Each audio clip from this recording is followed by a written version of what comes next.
these are? Do you think your feet were ever this tiny? My feet were never this tiny. I was born with a size 10. I never had. Oh, no, this poor child. You hear that, Thumper? You hear that? You know, you don't have a chance. Say, do you think we've got enough photo albums here? Maybe I should go out and get some more. You must be kidding. We have dozens. Well, all right. I suppose there's enough to last us till we get out of the hospital anyway. One thing's for sure. This baby is not going to be camera shy. No. Well, you are going to put the baby's picture on the front page of the paper as soon as it's born, right? You are joking. Yes, I am. But you have to admit that being at home here with me is a lot better than being cooped up in some stuffy old newspaper office, isn't it? Well.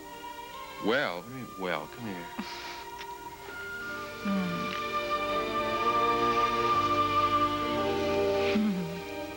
I've been putting those red roses you send in here every day, just like you ask. Thank you. You'll see.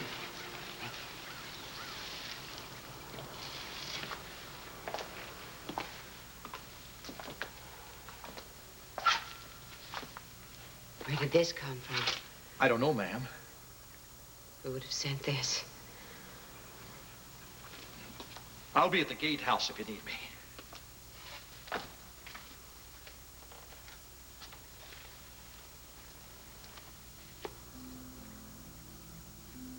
Oh, Brandon. I miss you so much.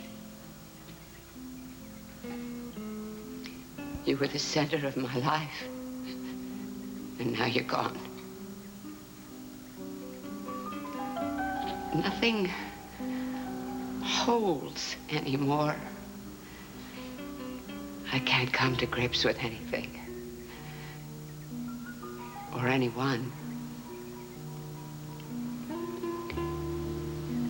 A young man has come here, darling. He appeared out of nowhere. Like this yellow rose. He says he's family. Part of me wants to believe him. And part of me is afraid to ever believe anything again. I don't know what to do.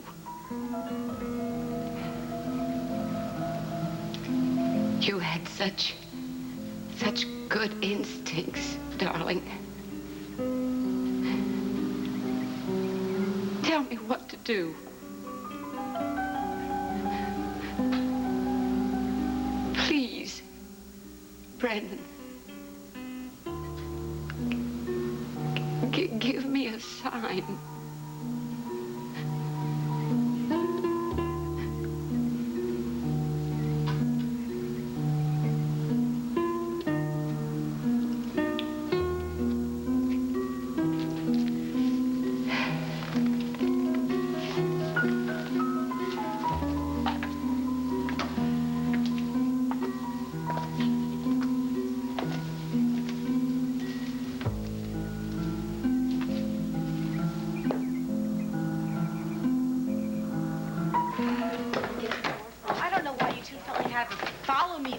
I'm perfectly capable of changing my own child. I know. But Michelle has a bad case of diaper rash. That's why she was crying last night. You need to use this ointment on her. Fine, thank you. I'll handle it from here. Yeah. Claire. Claire, Marina and I want to talk. Well, you're just going to have to wait because I've got to change my child so I can take her to the daycare center. Thanks for not doing that. Oh, Claire, please. There's never going to be a better time to get this thing out in the open, so why don't we do it now? What? Marina and I have given it a lot of serious thought. And we've decided to sue you for sole custody of Michelle.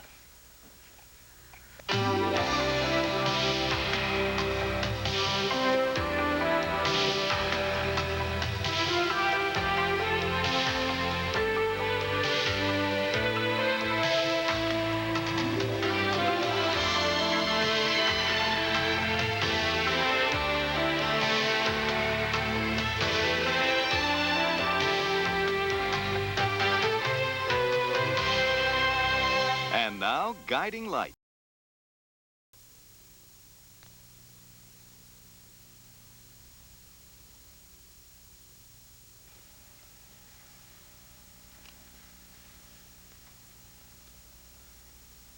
You guys can't mean that. I'm Michelle's mother. Why would you want to take her away from me? I let you two see her whenever you want. Claire, Ed told me what he walked in and saw last night. What? What did Ed walk in and see last night? He said he came up here and saw you with one of your med students. So? I am entitled to a private life, aren't I? Of course you are, but Claire, he's one of your students. Briggs is not a child, Maureen. He came here on his own. I didn't seduce him, if that's what you're implying, Ed. We are not implying that at all. Very good. Because my relationship with Briggs, or any other man for that matter, is none of your business. Yeah, I agree completely. So long as it doesn't interfere with the well-being of Michelle. But that's exactly what happened last night. It did not happen last night, Ed. Michelle's a fussy child, you know that. She was crying for my attention. She was crying because she was in pain, Claire. God's sake, a little diaper rash is not going to kill her, Ed. Look, the point is, this isn't the first time you've ignored Michelle's crying. It's becoming pretty obvious to everyone that you would rather push your daughter off onto a stranger than give up a night on the town.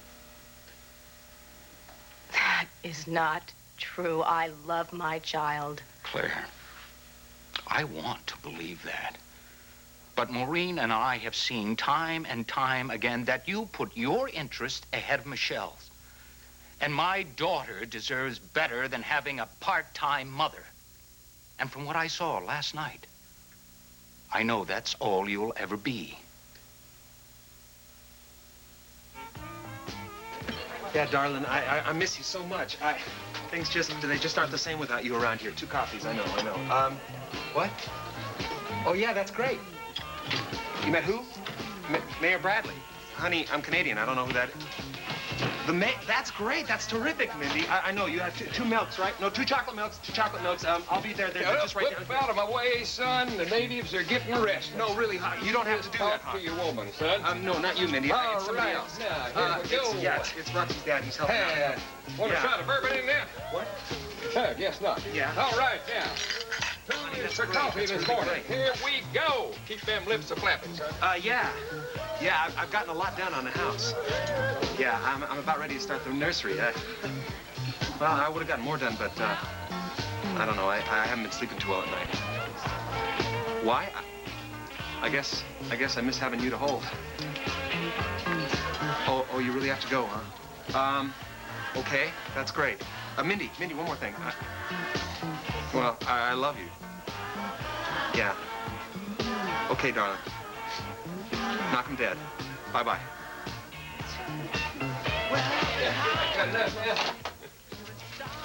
Oh, hey, listen, I really appreciate you helping out like that. It's just, My pleasure. How's the little woman doing? she's doing just great. I just wish I had more time to work on the house, you know? I'd really like to surprise her when she got back. I'm still available. It's the right price. Now, I really can use the money, and you can use the time off. What do you say? Well, You ask me, you hire him. It's like asking for trouble with a capital T.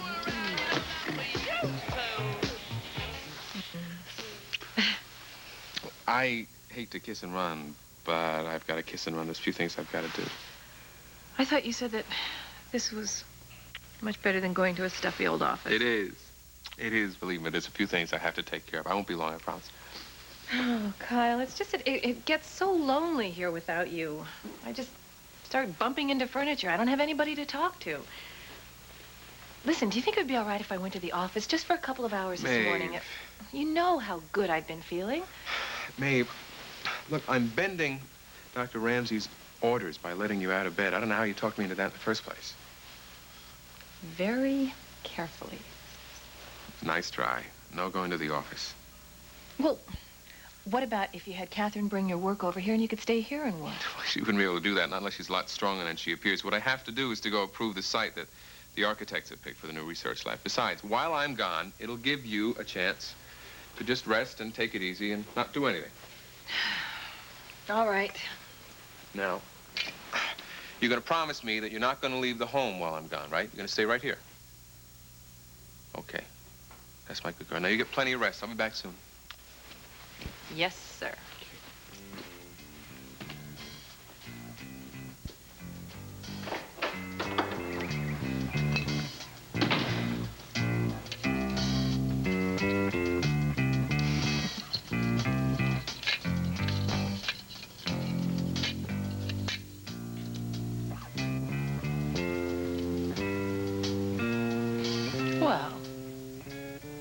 I promised that I wouldn't go out, but I never said a word about not having any company.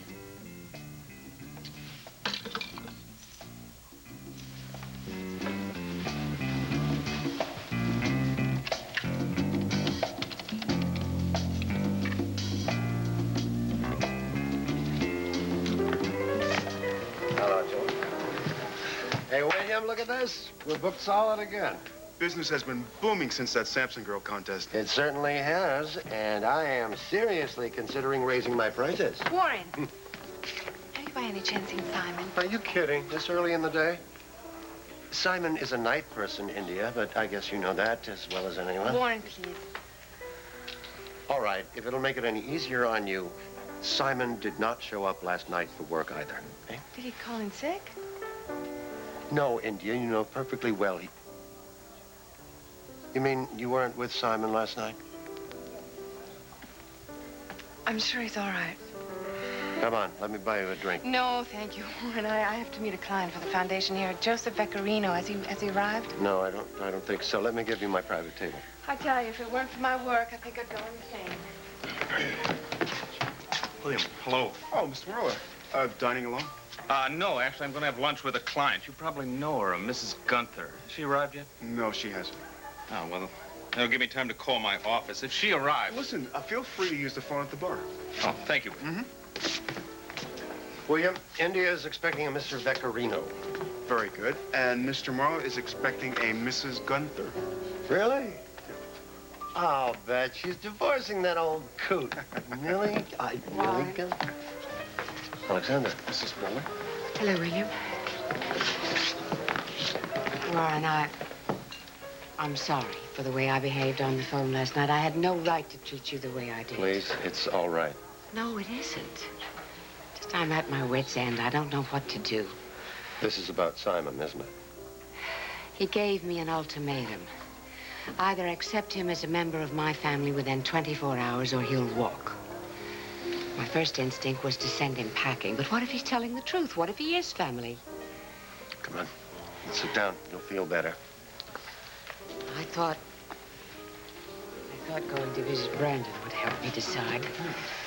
I even asked for some sort of sign. Alexandra. I'm desperate.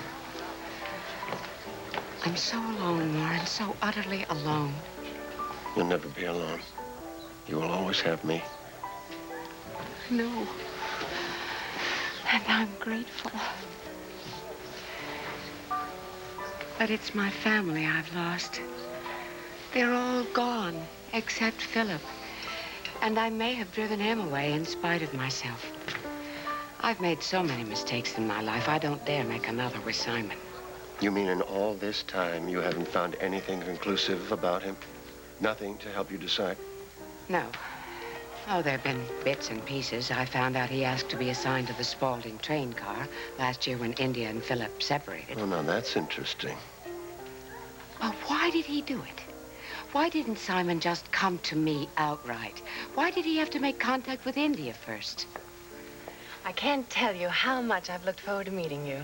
Well, the feeling's mutual, Mrs. Spaulding. I've heard quite a lot about you. Simon or no Simon, divorce or no divorce, I will not allow India to continue running the foundation. It's Philip's heritage and his responsibility. I have to find some way to win Philip back.